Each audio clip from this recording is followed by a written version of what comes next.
Hello दोस्तों, स्वागत करते हैं एक बार फिर से आप सभी का ELS न्यूज पर। जी हाँ दोस्तों, आज हम बात करने वाले हैं उत्तर प्रदेश के ओपिनियन पोल के बारे में। जी हाँ दोस्तों, कौन सी पार्टी का लहराया जाएगा झंडा? जी हाँ, पार्टियां हैं बीजेपी, SP, BSP, कांग्रेस और अन्य। इन पांचों पार्टियों में से कौन मारेगा बाजी? 403 सीटों में से किसकी बनेगी सरकार? ये तमाम जानकारी अपडेट आप सभी को इस वीडियो में जानने को मिलने वाली है, तो बने रहेगा मेरे साथ इस वीडियो में लास्ट तक और पूरा जरूर देख लेना है। साथ ही दोस्तों, आप ELS न्यूज चैनल पर पहली बार विजिट कर रहे हैं या इस पर आप पहली बार वीडियो देख रहे हैं तो वीडियो के नीचे लाल बटन दिया, इस पर जाके क्लिक कीजिए, चैनल को सब्सक्राइब करके बेल आइकन जरूर दबाएगा ताकि हर लेटेस्ट न्यूज अपडेट आपको मिलती रहे इसी तरह अपने फोन पर। तो चलिए दोस्तों, बात करते हैं उत्तर प्रदेश के सबसे पहले जिले के बारे में। तो सबसे पहला जिला आता है प्रयागराज। जी हाँ, प्रयागराज में कुल विधानसभा सीटें हैं 12, जिसमें से बीजेपी खाते में 10 सीटें और SP खाते में 2 और BSP खाते में 0 और कांग्रेस खाते में भी 0 और अन्य खाते में भी 0 सीट जाती हुई नजर आ रही है। वहीं दोस्तों, अगले जिले की बात की जाए तो अगला जिला है शाहजहांपुर। शाहजहांपुर में कुल विधानसभा सीटें हैं 6, जिसमें से बीजेपी खाते में 2 और SP खाते में 3 और BSP खाते में 1 और कांग्रेस खाते में 0 और अन्य खाते में 0 सीट दी जा रही है। वहीं पर दोस्तों, अगले जिले की बात की जाए तो अगला जिला है सीतापुर। सीतापुर में कुल विधानसभा सीटें हैं 9,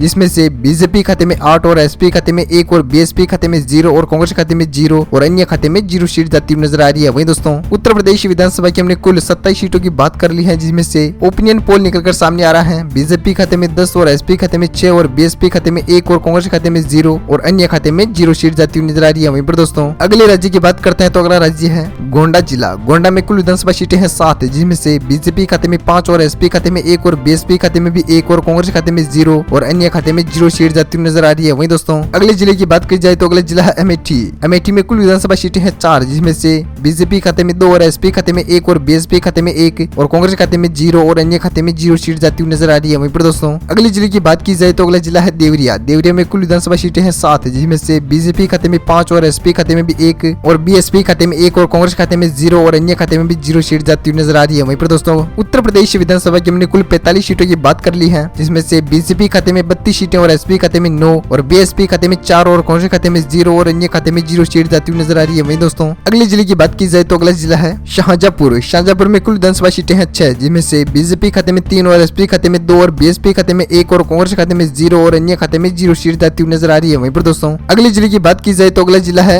जिला बिजनौर। बिजनौर में कुल विधानसभा सीटें हैं 8, जिसमें से बीजेपी खाते में 5 और SP खाते में 1 और BSP खाते में भी 1 और कांग्रेस खाते में 1 और अन्य खाते में 0 सीट जाती हुई नजर आ रही है। वहीं पर दोस्तों, अगले जिले की बात की जाए तो अगला जिला है देवरिया जिला। देवरिया में कुल विधानसभा सीटें हैं 5, जिसमें से बीजेपी खाते में 3 और SP खाते में 2 और BSP खाते में 0 और कांग्रेस खाते में भी 0 और अन्य खाते में 0 सीट जा सकती है। वहीं पर दोस्तों, उत्तर प्रदेश विधानसभा की हमने कुल 64 सीटों की बात कर ली है, जिसमें से बीजेपी खाते में 43 सीटें और SP खाते में 14 और BSP खाते में 6 और कांग्रेस खाते में 1 और अन्य खाते में 0 सीट जा सकती है। वहीं पर दोस्तों, अगले जिले की बात की जाए तो अगला जिला है बांदा जिला। बांदा में कुल विधानसभा सीटें हैं 4, जिसमें से बीजेपी खाते में 2 और SP खाते में भी 2 और BSP खाते में 0 और कांग्रेस खाते में भी 0 और अन्य खाते में 0 सीट जा सकती है। वहीं पर दोस्तों, अगले जिले की बात करते हैं तो अगला जिला आता है रायबेली। रायबेली में कुल विधानसभा सीटें हैं 6, जिसमें से बीजेपी खाते में 3 और SP खाते में 2 और BSP खाते में 0 और कांग्रेस खाते में 1 और अन्य खाते में 0 सीट जा सकती है। वहीं पर दोस्तों, अगले जिले की बात की जाए तो अगला जिला है प्रतापगढ़। प्रतापगढ़ में कुल विधानसभा सीटें हैं 7, जिसमें से बीजेपी खाते में 4 और SP खाते में 3 और BSP खाते में 0 और कांग्रेस खाते में 0 और अन्य खाते में 0 सीट जा सकती है। वहीं पर दोस्तों, उत्तर प्रदेश विधानसभा की हमने कुल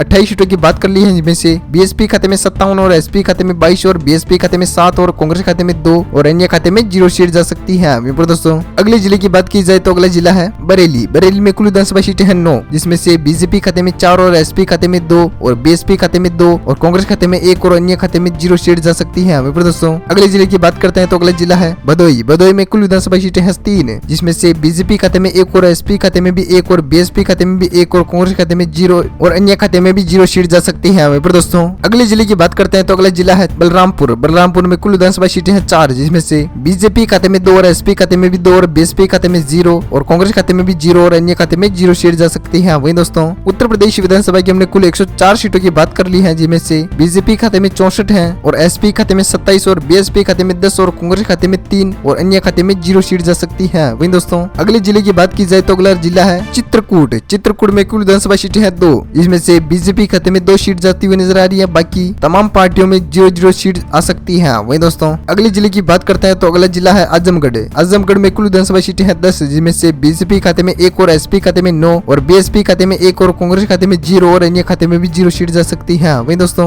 अगले जिले की बात की जाए तो अगला जिला है जौनपुर। जौनपुर में कुल विधानसभा विधानसभा सीटें हैं 9, जिसमें से बीजेपी खाते में 4 और एसपी खाते में 3 और बीएसपी खाते में 1 और कांग्रेस खाते में भी 1 और अन्य खाते में 0 सीट जा सकती है। दोस्तों उत्तर प्रदेश विधानसभा की हमने कुल 125 सीटों की बात कर ली है, जिनमें से बीजेपी खाते में 71 सीटें और एसपी खाते में 39 और बीएसपी खाते में 11 और कांग्रेस खाते में 4 और अन्य खाते में 0 सीट जा सकती है। वही दोस्तों अगले जिले की बात की जाए तो अगला जिला है कुशीनगर। कुशीनगर में कुल विधानसभा सीटें हैं 7, जिसमें से बीजेपी खाते में 5 और एसपी खाते में 1 और बीएसपी खाते में भी 1 और कांग्रेस खाते में 0 और अन्य खाते में 0 सीट जा सकती है। वही दोस्तों अगले जिले की बात की जाए तो अगला जिला है चंदौली। चंदौली में कुल विधानसभा सीटें हैं 4, जिसमें से बीजेपी खाते में 2 और एसपी खाते में भी 1 और बीएसपी खाते में 1 और कांग्रेस खाते में 0 और अन्य खाते में 0 सीट जा सकती है। वही दोस्तों अगले जिले की बात की जाए तो अगला जिला है फिरोजाबाद। फिरोजाबाद में कुल विधानसभा सीटें हैं 5, जिसमें से बीजेपी खाते में 0 और एसपी खाते में 2 और बीएसपी खाते में 1 और कांग्रेस खाते में 2 और अन्य खाते में 0 सीट जा सकती है। दोस्तों अगले राज्य की बात की जाए तो अगला राज्य है अम्बेडकर नगर। अम्बेडकर नगर में कुल विधानसभा सीटें हैं 5, जिसमें से बीजेपी खाते में 1 और एसपी खाते में 2 और बीएसपी खाते में भी 2 और कांग्रेस खाते में 0 और अन्य खाते में 0 सीट जा सकती है। वही दोस्तों अगले जिले की बात की जाए तो अगला जिला है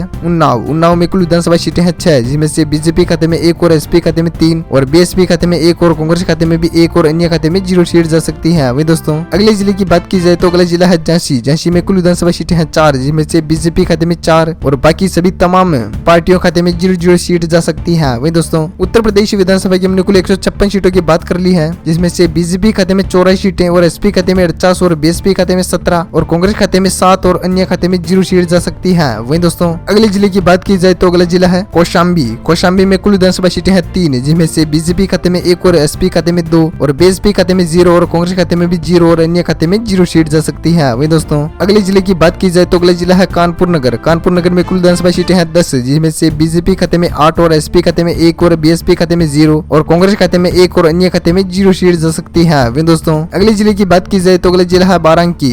जी हाँ, इस जिले में कुल विधानसभा सीटें हैं 6, जिसमें से बीजेपी खाते में 3 और एसपी खाते में 2 और बीएसपी खाते में 1 और कांग्रेस खाते में 0 और अन्य खाते में 0 सीट जा सकती है। वही दोस्तों उत्तर प्रदेश विधानसभा की हमने कुल 175 सीटों की बात कर ली है, जिसमें से बीजेपी खाते में 96 सीटें और एसपी खाते में 53 और बीएसपी खाते में 18 और कांग्रेस खाते में 8 और अन्य खाते में 0 सीट जा सकती है। वही दोस्तों अगले जिले की बात की जाए तो अगला जिला है संत कबीर नगर जिला। संत कबीर नगर में कुल विधानसभा सीटें हैं 3, जिसमें से बीजेपी खाते में 2 और एसपी खाते में 1 और बीएसपी खाते में 0 और कांग्रेस खाते में भी 0 और अन्य खाते में 0 सीट जा सकती है। वही दोस्तों अगले राज्य की बात की जाए तो अगला राज्य है संभव भीमनगर। संभव भीमनगर में कुल विधानसभा सीटें हैं 4, जिसमें से बीजेपी खाते में 2 और एसपी खाते में भी 2 और बीएसपी खाते में 0 और कांग्रेस खाते में भी 0 सीट और अन्य खाते में 0 सीट जा सकती है। वही दोस्तों अगला जिला आता है बाराबंकी। बाराबंकी में कुल विधानसभा सीटें हैं 4, जिसमें से बीजेपी खाते में 1 और एसपी खाते में भी 1 और बीएसपी खाते में भी 1 और कांग्रेस खाते में 1 और अन्य खाते में 0 सीट जा सकती है। वही दोस्तों उत्तर प्रदेश विधानसभा की हमने कुल 106 सीटों की बात कर ली है, जिनमें से बीजेपी खाते में 101 और एसपी खाते में 57 और बीएसपी खाते में 19 और कांग्रेस खाते में 9 और अन्य खाते में 0 सीट जा सकती है। वही दोस्तों अगले जिले की बात की जाए तो अगला जिला है लखीमपुर खीरी। लखीमपुर खीरी में कुल विधानसभा सीटें हैं 8, जिनमें से बीजेपी खाते में 5 और एसपी खाते में 2 और बीएसपी खाते में 1 और कांग्रेस खाते में 0 और अन्य खाते में 0 सीट जा सकती है। वही दोस्तों अगले जिले की बात की जाए तो अगला जिला है फरीदाबाद।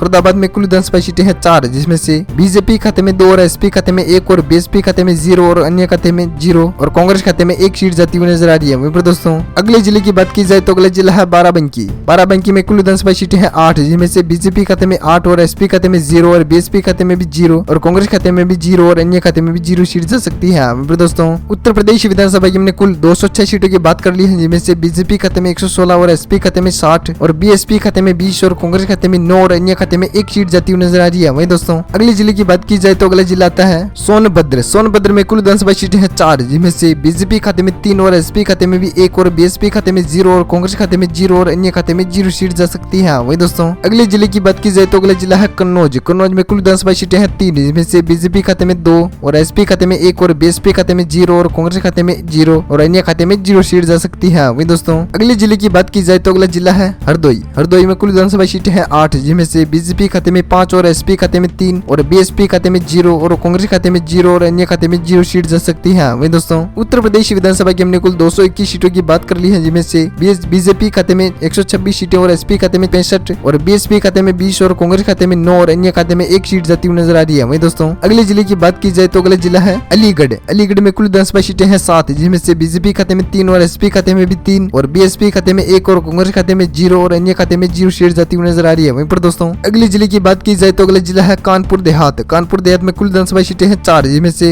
बीजेपी खाते में 4 सीटें हैं और एसपी खाते में 0 और बीएसपी खाते में भी 0 और कांग्रेस खाते में भी 0 और अन्य खाते में 0 सीट जा सकती है। दोस्तों अगले जिले की बात करते हैं तो अगला जिला है बागपत। बागपत में कुल विधानसभा सीटें हैं 3, जिसमें से बीजेपी खाते में 1 और एसपी खाते में भी 1 और बीएसपी खाते में भी 1 और कांग्रेस खाते में 0 और अन्य खाते में 0 सीट जा सकती है। दोस्तों उत्तर प्रदेश विधानसभा की हमने कुल 235 सीटों की बात कर ली है, जिसमें से बीजेपी खाते में 134 सीटें हैं और एसपी खाते में 69 और बीएसपी खाते में 22 और कांग्रेस खाते में 9 और अन्य खाते में 1 सीट जाती हुई नजर आ रही है। वही दोस्तों अगले जिले की बात की जाए तो अगला जिला है फैजाबाद। फैजाबाद में कुल विधानसभा सीटें हैं 5, जिसमें से बीजेपी खाते में 2 और एसपी खाते में भी 2 और बीएसपी खाते में 1 और कांग्रेस खाते में 0 और अन्य खाते में 0 सीट जा सकती है। दोस्तों अगले जिले की बात की जाए तो अगला जिला है, इस जिले में कुल विधानसभा सीटें हैं 4, जिसमें से बीजेपी खाते में 2 और एसपी खाते में 0 और बीएसपी खाते में 1 और कांग्रेस खाते में 0 और अन्य खाते में 0 सीट जा सकती है। दोस्तों अगले जिले की बात की जाए तो अगला जिला है सिद्धार्थनगर। सिद्धार्थनगर में कुल विधानसभा सीटें हैं 5, जिसमें से बीजेपी खाते में 3 और एसपी खाते में भी 2 और बीएसपी खाते में 0 और कांग्रेस खाते में भी 0 और अन्य खाते में 0 सीट जा सकती है। दोस्तों उत्तर प्रदेश विधानसभा की हमने कुल 249 सीटों की बात कर ली है, जिसमें से बीजेपी खाते में 141 सीटें और एसपी खाते में 74 और बीएसपी खाते में 23 और कांग्रेस खाते में 10 और अन्य खाते में 1 सीट जाती हुई नजर आ रही है। दोस्तों अगले जिले की बात करते हैं तो अगला जिला है मुरादाबाद। मुरादाबाद में कुल विधानसभा सीटें हैं 6, जिसमें से बीजेपी खाते में 1 और एसपी खाते में 2 और बीएसपी खाते में 2 और कांग्रेस खाते में 1 और अन्य खाते में 0 सीट जा सकती है। दोस्तों अगले जिले की बात की जाए तो अगला जिला है मुजफ्फरनगर। मुजफ्फरनगर में कुल विधानसभा सीटें हैं 6, जिसमें से बीजेपी खाते में 1 और एसपी खाते में 3 और बीएसपी खाते में 1 और कांग्रेस खाते में भी 1 और अन्य खाते में 0 सीट जा सकती है। दोस्तों अगले जिले की बात की जाए तो अगला जिला है गौतम बुद्ध नगर। गौतम बुद्ध नगर में कुल विधानसभा सीटें हैं 5, जिसमें से बीजेपी खाते में 3 और एसपी खाते में 2 सीट और बीएसपी खाते में 0 और कांग्रेस खाते में भी 0 और अन्य खाते में 0 सीट जा सकती है। दोस्तों उत्तर प्रदेश विधानसभा की हमने कुल 264 सीटों की बात कर ली है, जिसमें से बीजेपी खाते में 144 सीटें हैं और एसपी खाते में 80 और बीएसपी खाते में 27 और कांग्रेस खाते में 12 और अन्य खाते में 1 सीट जाती हुई नजर आ रही है। वहीं पर दोस्तों अगले जिले की बात की जाए तो अगला जिला है मैनपुरी। मैनपुरी में कुल विधानसभा सीटें हैं 4, जिसमें से बीजेपी खाते में 2 और एसपी खाते में 2 और बीएसपी खाते में 0 और कांग्रेस खाते में भी 0 और अन्य खाते में 0 सीट जा सकती है। वहीं पर दोस्तों अगले जिले की बात की जाए तो अगला जिला है मिर्जापुर। मिर्जापुर में कुल विधानसभा सीटें हैं 5, जिसमें से बीजेपी खाते में 3 और एसपी खाते में 2 और बीएसपी कांग्रेस और अन्य खाते में 0 सीट जाती हुई नजर आ रही है। वहीं पर दोस्तों अगले जिले की बात करते हैं तो अगला जिला है ललितपुर। ललितपुर में कुल विधानसभा सीटें हैं 2, जिसमें से बीजेपी खाते में 0 और एसपी खाते में 1 और बीएसपी खाते में भी 1 और कांग्रेस खाते में 0 सीट जा सकती है। वहीं पर दोस्तों अन्य खाते में भी 0 सीट जा रही है। और दोस्तों अगले जिले की बात करते हैं तो अगला जिला है सुल्तानपुर। सुल्तानपुर में कुल विधानसभा सीटें हैं 5, जिसमें से बीजेपी खाते में 0 और एसपी खाते में 4 और बीएसपी खाते में 1 और कांग्रेस खाते में 0 और अन्य खाते में 0 सीट जा सकती है। वहीं दोस्तों अगले जिले की बात करते हैं तो अगला जिला है औरैया। औरैया में कुल विधानसभा सीटें हैं 3, जिसमें से बीजेपी खाते में 1 और एसपी खाते में भी 1 और बीएसपी खाते में 1 और कांग्रेस खाते में 0 और अन्य खाते में 0 सीट जा सकती है। वहीं दोस्तों अगले जिले की बात की जाए तो अगला जिला है हमीरपुर। हमीरपुर में कुल विधानसभा सीटें हैं 2, जिसमें से बीजेपी खाते में 1 और एसपी खाते में भी 1 और बीएसपी खाते में 0 और कांग्रेस खाते में भी 0 और अन्य खाते में 0 सीट जा सकती है। वहीं दोस्तों उत्तर प्रदेश विधानसभा की हमने कुल 225 सीटों की बात कर ली है, जिसमें से बीजेपी खाते में 151 और एसपी खाते में 91 और बीएसपी खाते में 30 और कांग्रेस खाते में 12 और अन्य खाते में 1 सीट जाती हुई नजर आ रही है। वहीं दोस्तों अगले जिले की बात की जाए तो अगला जिला है श्रावस्ती। श्रावस्ती में कुल विधानसभा सीटें हैं 2, जिसमें से बीजेपी खाते में 2 और बाकी एसपी बीएसपी और कांग्रेस खाते में 0 सीट जाती हुई नजर आ रही है। वहीं दोस्तों लखनऊ की बात की जाए तो लखनऊ में कुल विधानसभा सीटें हैं 9, जिसमें से बीजेपी खाते में 6 और एसपी खाते में 1 और बीएसपी खाते में भी 1 और कांग्रेस खाते में भी 1 और अन्य खाते में 0 सीट जा सकती है। वहीं दोस्तों अगले जिले की बात करते हैं तो अगला जिला है गोरखपुर। गोरखपुर में कुल विधानसभा सीटें हैं 9, जिसमें से बीजेपी खाते में 9 की 9 सीटें जाती हुई नजर आ रही है। बाकी उत्तर प्रदेश विधानसभा की हमने कुल 305 सीटों की बात कर ली है, जिसमें से बीजेपी खाते में 168 सीटें और एसपी खाते में 92 और बीएसपी खाते में 31 और कांग्रेस खाते में 13 और अन्य खाते में 1 सीट जाती हुई नजर आ रही है। वहीं दोस्तों अगले जिले की बात करते हैं तो अगला जिला है बस्ती। बस्ती में कुल विधानसभा सीटें हैं 5, जिसमें से बीजेपी खाते में 3 और एसपी खाते में 1 और बीएसपी खाते में भी 1 और कांग्रेस खाते में 0 और अन्य खाते में 0 सीट जा सकती है। वहीं दोस्तों अगले जिले की बात की जाए तो अगला जिला है मेरठ। मेरठ में कुल विधानसभा सीटें हैं 7, जिसमें से बीएसपी खाते में 4 और एसपी खाते में 2 और बीजेपी खाते में 1 और कांग्रेस खाते में 0 और अन्य खाते में 0 सीट जा सकती है। वहीं दोस्तों अगले जिले की बात की जाए तो अगला जिला है फतेहपुर। फतेहपुर में कुल विधानसभा सीटें हैं 6, जिसमें से बीजेपी खाते में 2 और एसपी खाते में 1 और बीएसपी खाते में 2 और कांग्रेस खाते में 1 और अन्य खाते में 0 सीट जा सकती है। वहीं दोस्तों उत्तर प्रदेश विधानसभा की हमने कुल 323 सीटों की बात कर रही है, जिसमें से बीजेपी खाते में 177 सीटें हैं और एसपी खाते में 96 सीटें आ चुकी हैं और बीएसपी खाते में 35 और कांग्रेस खाते में 14 और अन्य खाते में 1 सीट जाती हुई नजर आ रही है। वहीं दोस्तों अगले जिले की बात की जाए तो अगला जिला है बहराइच में कुल विधानसभा सीटें हैं 7, जिसमें से बीजेपी खाते में 4 और एसपी खाते में 1 और बीएसपी खाते में भी 1 और कांग्रेस खाते में 1 सीट जा सकती है। वहीं पर दोस्तों अगले जिले की बात की जाए तो अगला जिला है गाजियाबाद में कुल विधानसभा सीटें हैं 5, जिसमें से बीजेपी खाते में 3 और एसपी खाते में 1 और बीएसपी खाते में भी 1 और कांग्रेस खाते में 0 और अन्य खाते में 0 सीट जा सकती है। वहीं पर दोस्तों अगले जिले की बात की जाए तो अगला जिला है शामली में कुल विधानसभा सीटें हैं 3, जिसमें से बीजेपी खाते में 2 और एसपी खाते में 1 और बीएसपी खाते में 0 और कांग्रेस खाते में भी 0 और अन्य खाते में भी 0 सीट जा सकती है। वहीं पर दोस्तों उत्तर प्रदेश विधानसभा की हमने कुल 338 सीटों की बात कर ली है, जिसमें से बीजेपी खाते में 186 और एसपी खाते में 99 सीटें और बीएसपी खाते में 37 और कांग्रेस खाते में 15 और अन्य खाते में 1 सीट जा सकती है। वहीं पर दोस्तों अगले जिले की बात की जाए तो अगला जिला है गाजीपुर में कुल विधानसभा सीटें हैं 7, जिसमें से बीजेपी खाते में 4 और एसपी खाते में 1 और बीएसपी खाते में भी 1 और कांग्रेस खाते में 1 और अन्य खाते में 0 सीट जा सकती है। वहीं पर दोस्तों अगले जिले की बात करते हैं तो अगला जिला आता है मथुरा में कुल विधानसभा सीटें हैं 5, जिसमें से बीजेपी खाते में 4 और एसपी खाते में 1 और बीएसपी खाते में 0 और कांग्रेस खाते में भी 0 और अन्य खाते में 0 सीट जा सकती है। वहीं पर दोस्तों अगले जिले की बात की जाए तो अगला जिला है बुलंदशहर में कुल विधानसभा सीटें हैं 7, जिसमें से बीजेपी खाते में 5 और एसपी खाते में 1 और बीएसपी खाते में 1 और कांग्रेस खाते में 0 और अन्य खाते में भी 0 सीट जा सकती है। वही दोस्तों उत्तर प्रदेश विधानसभा की हमने कुल 357 सीटों की बात कर ली है, जिसमें से बीजेपी खाते में 199 सीटें और बीएसपी खाते में 39 और एसपी खाते में 102 और कांग्रेस खाते में 16 और अन्य खाते में 1 सीट जा सकती है। वही दोस्तों अगले जिले की बात करते हैं तो अगला जिला है जालौन में कुल विधानसभा सीटें हैं 3, जिसमें से बीजेपी खाते में 1 और एसपी खाते में भी 1 और बीएसपी खाते में भी 1 और कांग्रेस खाते में 0 और अन्य खाते में 0 सीट जा सकती है। वही दोस्तों अगले जिले की बात की जाए तो अगला जिला है महोबा में कुल विधानसभा सीटें हैं 2, जिसमें से बीजेपी खाते में 1 और एसपी खाते में भी 1 और बीएसपी खाते में 0 और कांग्रेस खाते में भी 0 और अन्य खाते में 0 सीट जा सकती है। वही दोस्तों अगले जिले की बात की जाए तो अगला जिला है हाथरस में कुल विधानसभा सीटें हैं 3, जिसमें से बीजेपी खाते में 1 और एसपी खाते में भी 1 और बाकी कांग्रेस खाते में 1 और अन्य खाते में 0 सीट जा सकती है। वही दोस्तों उत्तर प्रदेश विधानसभा की हमने कुल 365 सीटों की बात कर ली है, जिसमें से बीजेपी खाते में 202 और एसपी खाते में 105 और बीएसपी खाते में 40 और कांग्रेस खाते में 17 और अन्य खाते में 1 सीट जा सकती है। वही दोस्तों अगले जिले की बात की जाए तो अगला जिला है हापुड़ में कुल विधानसभा सीटें हैं 3, जिसमें से बीजेपी खाते में 1 और एसपी खाते में भी 1 और बीएसपी खाते में 1 और कांग्रेस खाते में 0 और अन्य खाते में 0 सीट जा सकती है। वही दोस्तों अगला जिला आता है रामपुर में कुल विधानसभा सीटें हैं 5, जिसमें से बीजेपी खाते में 5 के 5 सीट जाती हुई नजर आ रही है और एसपी बीएसपी और कांग्रेस खाते में 0 सीट जा सकती है। वही दोस्तों अगले जिले की बात की जाए तो अगला जिला है काशीराम नगर में कुल विधानसभा सीटें हैं 3, जिसमें से बीजेपी खाते में 2 और एसपी खाते में 1 और बीएसपी खाते में 0 और कांग्रेस खाते में भी 0 और अन्य खाते में 0 सीट जा सकती है। वही दोस्तों उत्तर प्रदेश विधानसभा की हमने कुल 376 सीटों की बात कर ली है, जिसमें से बीजेपी खाते में 210 और एसपी खाते में 7 और बीएसपी खाते में 41 और कांग्रेस खाते में 17 और अन्य खाते में 1 सीट जा सकती है। वही दोस्तों अगले जिले की बात की जाए तो अगला जिला है आगरा में कुल विधानसभा सीटें हैं 9, जिसमें से बीजेपी खाते में 4 और एसपी खाते में 4 और बीएसपी खाते में 1 और कांग्रेस खाते में 0 और अन्य खाते में 1 0 सीट जा सकती है। वही दोस्तों अगले जिले की बात की जाए तो अगला जिला है पीलीभीत में कुल विधानसभा सीटें हैं 4, जिसमें से बीजेपी खाते में 3 और एसपी खाते में 1 और बीएसपी कांग्रेस और अन्य खाते में 0 सीटें जा सकती है। वही दोस्तों अगला जिला आता है एटा में कुल विधानसभा सीटें हैं 4, जिसमें से बीजेपी खाते में 1 और एसपी खाते में 3 और बीएसपी खाते में 0 और कांग्रेस खाते में 0 और अन्य खाते में 0 सीट जा सकती है। वही दोस्तों उत्तर प्रदेश विधानसभा की हमने कुल 393 सीटों की बात कर ली है, जिसमें से बीजेपी खाते में 18 सीटें और एसपी खाते में 115 और बीएसपी खाते में 42 और कांग्रेस खाते में 17 और अन्य खाते में 1 सीट जा सकती है। वही दोस्तों अगले जिले की बात की जाए तो अगला जिला है आखिरी सहारनपुर में कुल विधानसभा सीटें हैं 7, जिसमें से बीजेपी खाते में 2 और एसपी खाते में 3 और बीएसपी खाते में 1 और कांग्रेस खाते में 0 और अन्य खाते में 1 सीट जा सकती है। वही दोस्तों इसी के साथ अगले जिले की बात की जाए तो अगला जिला है इटावा में कुल विधानसभा सीटें हैं 3, जिसमें से बीजेपी खाते में 2 और एसपी खाते में 1 सीट और बीएसपी खाते में 0 और कांग्रेस खाते में भी 0 और अन्य खाते में 0 सीट जा सकती है। वही दोस्तों उत्तर प्रदेश विधानसभा की हमने कुल 403 सीटों की बात कर ली है, जिसमें से ओपिनियन पोल निकलकर सामने आ रहा है बीजेपी खाते में 122 और एसपी खाते में 119 और बीएसपी खाते में 43 सीटें और कांग्रेस खाते में 17 और अन्य खाते में 2 सीट जा सकती है। वही दोस्तों कुल मिलाकर उत्तर प्रदेश का महा ओपिनियन पोल आपके सामने स्क्रीन पर आपने सब कुछ देख लिया है। वहीं आप कौन सी पार्टी को सपोर्ट करते हैं आप हमें कमेंट करके जरूर बताएगा। तब तक के लिए थैंक यू, गुड बाय, जय भारत, वंदे मातरम, जय किसान।